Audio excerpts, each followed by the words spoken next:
गांव की सास के शहरी अंदाज। निधि को विकास से प्यार तो था, पर वो शादी करके उसके साथ गांव में नहीं बसना चाहती थी। मुझे गांव अच्छा लगता है, पर दिक्कत यही है कि मैं वहां रह नहीं पाऊंगी। मुझे वहां के माहौल के बारे में कुछ भी नहीं पता है। अरे माहौल में ढल जाओगी तुम, थोड़ा टाइम तो लो। और विकास गांव में ही रह के ऑर्गेनिक खेती करता है, इतना अलग काम है। और यहाँ शहर में क्या है, कितना प्रदूषण और भीड़ है यहाँ। पर विकास यहाँ आके भी तो खेती कर सकते हैं ना। अरे शहर में एक प्लॉट लेने में जिंदगी भर की कमाई चली जाती है, खेत कैसे लोगे?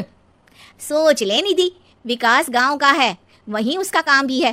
तेरे पास कोई नौकरी भी नहीं है, ना ही तुझे कभी काम करना था। उफ़ो, मुझे कुछ समझ में नहीं आ रहा, मुझे अकेला छोड़ दो। उसी दिन निधि विकास से मिलती है। यार मेरे सारे दोस्त यही हैं। अरे दोस्त तो गांव में भी बन सकते हैं ना निधि। गांव के लोगों से कैसे दोस्ती कर पाऊंगी? मैं भी तो गांव का हूँ, मुझसे प्यार हो सकता है तो वहां के लोगों से दोस्ती भी हो ही सकती है ना। अरे यार कंफ्यूजन है बहुत। सोच लो निधि, शादी के मंडप पे छोड़ के मत जाना, वरना दोनों के परिवार की नाक कट जाएगी। अभी बोल दो, पत्रिका नहीं छपाते हैं। निधि के पास तो कोई चारा नहीं बचा। वो विकास से इतना प्यार करती है कि उसे छोड़ भी नहीं सकती। वो विकास के लिए गांव में शादी करके बसने को तैयार हो जाती है। जल्द ही दोनों की शादी हो जाती है। आई होप तुमको गांव में अच्छा लगेगा। मुझे पता है गांव में और शहर में अंतर क्या है, वहां के लोगों की सोच में अंतर है। मुझे पता है कि कैसा लगेगा मुझे। तुम ये बिना देखे किसी चीज के बारे में कुछ भी सोचने की आदत छोड़ दो ना। निधि ने उस वक्त तो कुछ भी नहीं कहा, पर वो सोचती है कि सबको इस बात का एहसास तो करवाना ही पड़ेगा कि वो सही है। उसके दिमाग में एक तरकीब आई। उसने सोचा कि गांव के लोगों के लिए वो ऐसा काम करेगी कि आगे से उसे कोई किसी काम का बोलेगा ही नहीं। शादी के एक दिन बाद निधि की सास ने फरमाइश की। निधि बेटा, अपने हाथ से कुछ खाने का बना दे। बिल्कुल सासू माँ, थोड़ा सा रुकिए, अभी बनाती हूँ।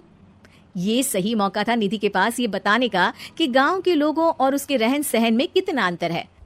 रोटी सब्जी दलिया भाजी खाने वालों के लिए पिज्जा बना देती हूँ, तब इनको समझ में आएगा। न खा पाएंगे न कभी कुछ बनाने की बात कहेंगे। थोड़ी देर में निधि सास के लिए पिज्जा बनाकर ले आती है। ये लीजिए माँ जी, आपके लिए मैंने ये बनाया है।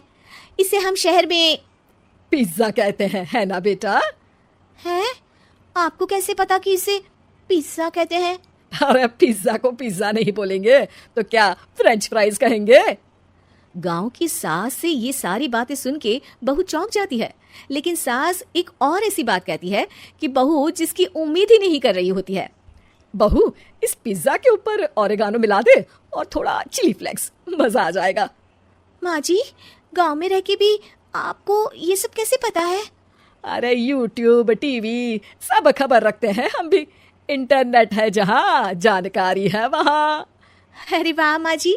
अरे अभी वहाँ मत बोल, अब जब मैं पिज्जा का फोटो लेके फेसबुक पर डालूंगी ना, तो वहाँ कमेंट में जाकर वहाँ बोलना, ठीक है? ठीक है माँ जी। अरे ठीक है माँ जी की जगह ओके मम्मी या ओके मम्मा बोल दिया करना। है? ठीक है, मतलब ओके मम्मा। निधि का तो सर ही घूम जाता है। इतना शहरी बर्ताव तो शहर में रहने वाली निधि की माँ का भी नहीं था। वो शाम को अपने पति से पूछती है, विकास तुम्हारी मम्मी तो काफी कूल है यार, पिज्जा में क्या डालते हैं, फेसबुक पर क्या डालते हैं, सब कुछ पता है उन्हें तो। हमारे बड़े पापा के लड़के रहते हैं शहर में, बस उनके बच्चे आए थे गांव में गर्मी की छुट्टियां मनाने, उन्होंने माँ को एकदम शहरी बना दिया। उनका फेसबुक अकाउंट भी है, इंस्टाग्राम भी है और टिकटॉक बैंड हो गया, वरना वो भी बनाती थी। तभी सास वहां आ जाती है।